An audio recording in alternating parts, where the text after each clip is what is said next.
प्रारब्ध।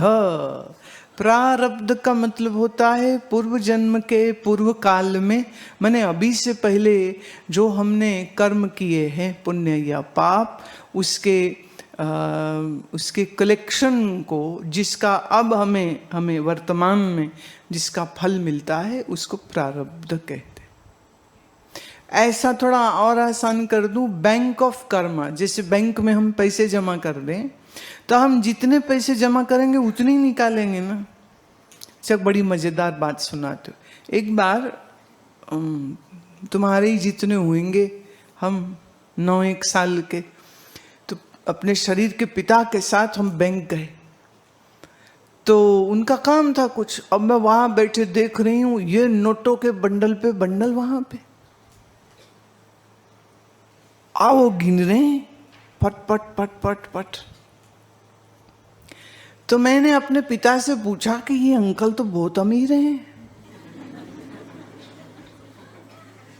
तो उन्होंने कहा नहीं ये अमीर नहीं, इस रुपए के मालिक बैंक होता है, सरकार होती है, ये तो सिर्फ यहाँ नौकर है।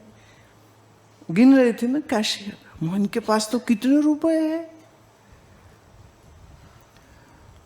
तो उनकी उस समय बात समझ नहीं आई। फिर कुछ दिन बाद बैंक से कोई आदमी आया घर, और पिताजी बात कर रहे थे कि कंपनी में थोड़ा रुपया अब लोन लेना पड़ेगा। तो इतने में वो आ गए, कुछ कागज का, दोस्त भी थे।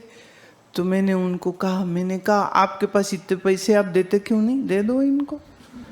तो बोले मेरे थोड़ी हैं, मैं आप ही तो गिन रहे थे। बोले हम तो सिर्फ कैशियर हैं वहां पर, बैंक से लोन लेना पड़ता है, कागज होते हैं उसमें ये। अब मैंने कहा ये क्या बात हुई। तो मेरे तो यही लगे कि शाम को तो कितने पैसे घर लेके जाते हैं, जेबे भर भर के हैं। पर बैंक में आप जितने पैसे जमा करेंगे, आपके अपने पैसे तो उतने ही है ना। अब अगर आपने 1000 रुपये जमा किया है, तो आप 1000 रुपये में से 500 निकाल सकते, 200 निकाल सकते, 800 भी निकाल सकते। तो ऐसे ही कर्म के बैंक में हमारे जो कर्म हो, पुण्य और पाप, वहाँ जमा रहते, और वहीं से उसका फल, पुण्य करते हैं तो उसका फल सुख है, पाप होता है तो उसका फल दुख है। और ये सुख दुख हमें जिन कर्मों के कारण मिलते हैं, मैंने जो किस्त हमें बैंक से आती है ना, उसी को प्रारब्ध बोलते हैं। तो हम हमारे ही कर्मों के कारण दुख सुख भोगते हैं। हम आपको क्या बताएं ना, कभी कभी लोग सोचते कि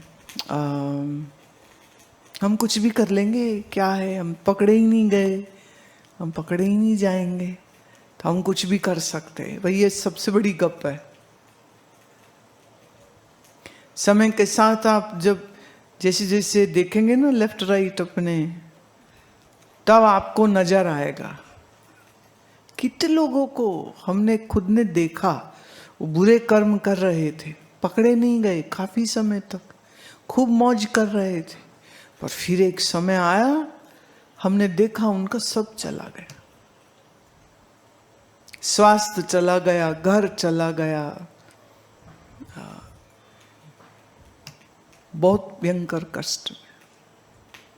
दूसरों का पैसा मारते थे, गरीबों का पैसा ले लेते थे, बेईमानी करते थे। कुछ साल तो सब ठीक चला, पर फिर बाद में ये हमने देखा। बड़े बड़े धनाढ़ों को हमने गरीब होते देखा, बड़े बड़े सेठ साहूकार, और फिर ये हालत थी कि रोटी खाने के लिए गुरुद्वारे जाना पड़ रहा था।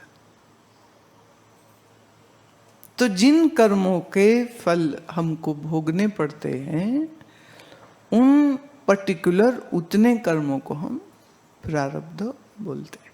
ठीक।